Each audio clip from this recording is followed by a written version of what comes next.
Supportrices et supporters des Lions Indomptables, bonjour.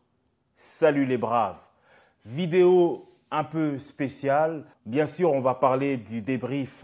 Bien sûr, on va parler même de la compétition de nos jeunes Lions Indomptables U20 qui ont terminé en huitième de finale, éliminés par le Brésil. Mais aussi petite vidéo hommage à Didier Roustan qui nous a quittés. Allez, c'est parti les gars.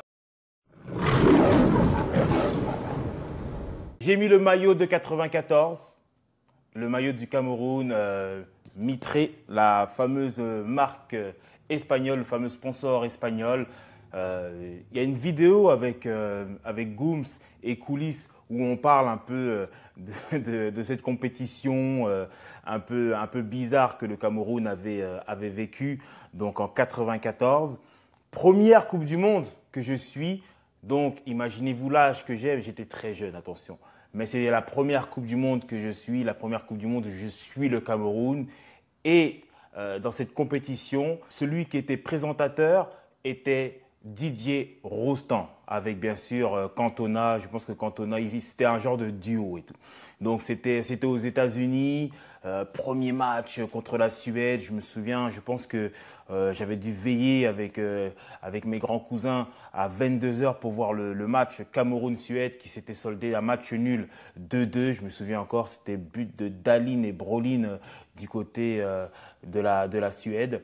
Mais j'ai été donc bercé par Didier Roustan, ce journaliste qui était aimé de tous. On dit souvent qu'on ne peut pas être aimé de tout le monde, mais je pense que lui, c'était l'exception qui confirme la règle, car vous avez dû voir énormément d'hommages, que ce soit côté journaliste et ce soit même côté footballeur de l'ancienne génération et même de la nouvelle génération. Didier Roustan, c'était un amoureux du football, un amoureux du romantisme, ce football un peu à l'ancienne, ce football aussi, un amoureux du football sud-américain, mais aussi un amoureux du football africain. C'est lui qui a démocratisé la CAN en France, c'est lui qui en parlait énormément. Aujourd'hui, c'est assez accessible de regarder cette Coupe du Monde. De toute façon, on a vu avec la Côte d'Ivoire. Mais avant, suivre la CAN, c'était très difficile. Moi, les premières CAN que j'ai suivies, c'était à la radio.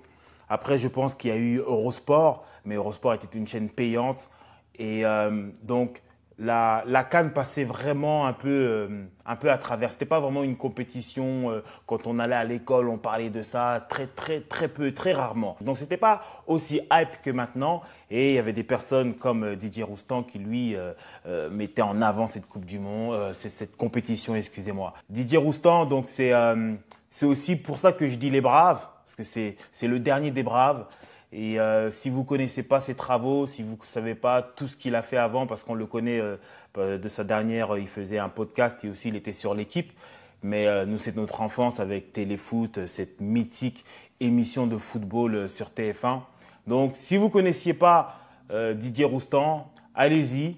Il a fait des documentaires sur Diego Maradona, sur Cantona, sur tous les grands footballeurs faisaient des documentaires avec Didier Roustan.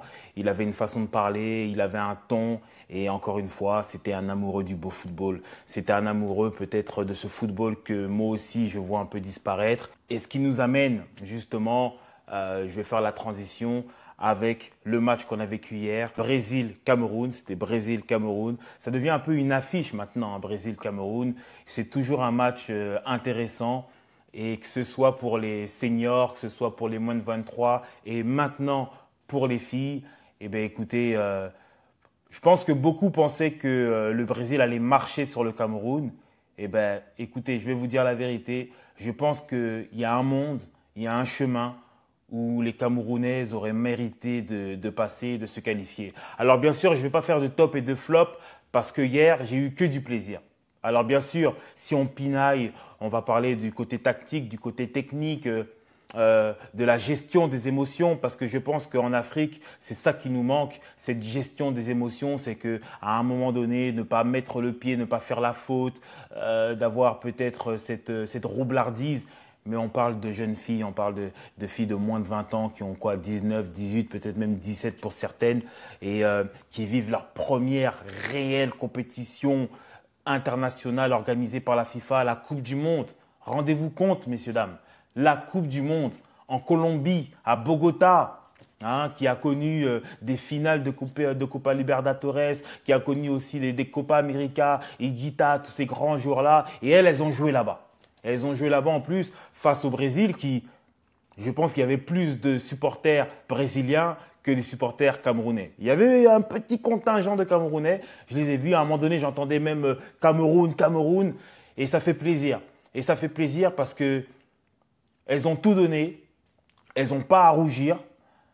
Et après ce 1-0 là, je pense que le monde du football, et je ne vais pas peser mes mots, le monde du football a tremblé parce que aujourd'hui, encore une fois, on a prouvé que oui, on n'a peut-être pas les meilleures infrastructures au Cameroun, on n'a peut-être pas les meilleurs centres de formation, on n'a peut-être pas le meilleur championnat, mais la qualité est là. Et quand tu viens avec de la qualité, avec de la bonne volonté et du travail, eh bien, tu as des résultats.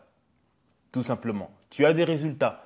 Et ce 3-1 qui est très sévère, vraiment très sévère, je regardais encore les statistiques de ce match-là et je vous assure que le 3-1 est très sévère. Donc dans les expected goals, on est à 2,06 pour 1,58, 18 tirs pour les Camerounaises contre 10, 5 cadrés pour les Camerounaises pour 3 cadrés pour les Brésiliennes, donc 3 tirs cadrés, 3 buts en réalité. C'est 10 corners à 0. Au niveau des passes, on est à peu près pareil. 395 pour les Brésiliennes, 378 pour les Camerounaises. Donc voilà, je ne vais pas aller plus loin que ça, mais c'était juste pour vous… 6 tirs cadrés pour les Camerounaises et 5 tirs cadrés pour les Brésiliennes. Je me suis trompé sur cette statistique. Donc tout ça pour vous dire que les Camerounaises ont regardé dans les yeux les Brésiliennes. Rappelez-vous, je vous avais dit, les Brésiliennes en phase de poule, c'était 3 matchs, 3 victoires, 11 buts pour 0 but encaissé. Et pour tous ceux qui ont vu le match, moi, je n'ai pas vu ce grand Brésil-là. Alors que c'est des filles qui, pour beaucoup, jouent dans le championnat brésilien de femmes, qui est très bien développé. Certaines même jouent avec Léa. Et là, on n'avait que des petites avec nous. On n'avait que des petites qui jouent dans le championnat camerounais. Alors bien sûr, j'en avais parlé de quelques joueuses qui jouent en France, d'autres qui jouent en Espagne. Mais la star, si on peut dire ça bien sûr, la star de cette équipe joue au Cameroun, Naomi Eto'o, qui a mis 3 ou 4 buts, 4 buts pour 3 matchs. Donc on espère que les recruteurs ont vu cette jeune fille et qu'elle pourra poursuivre son évolution dans un championnat peut-être un peu plus structuré où en tout cas il y a beaucoup plus d'infrastructures et de niveau tout simplement. Donc moi je suis content. Je suis content parce que je l'avais dit dans ma vidéo précédente, on a beaucoup reproché sur le mandat d'Eto'o que nos jeunes ne se qualifient pas en Coupe du Monde, ne se qualifient pas en Coupe du Monde des jeunes, les féminines ont des résultats qui déçoivent. Et là, même si je l'ai dit et je le redis, je trouve qu'on n'a pas assez parlé de ces jeunes filles parce que… peut-être conflit aussi d'horaire, peut-être le timing avec notre rencontre des DA et aussi ce clash entre le MINSEP et la FECAFOOT. Donc peut-être que ça a pris le pas et c'est dommage parce qu'il fallait mettre une loupe sur ces femmes-là, il fallait mettre une loupe sur cette équipe, sur ce coach, même si on a des choses à redire, mais c'est un ensemble.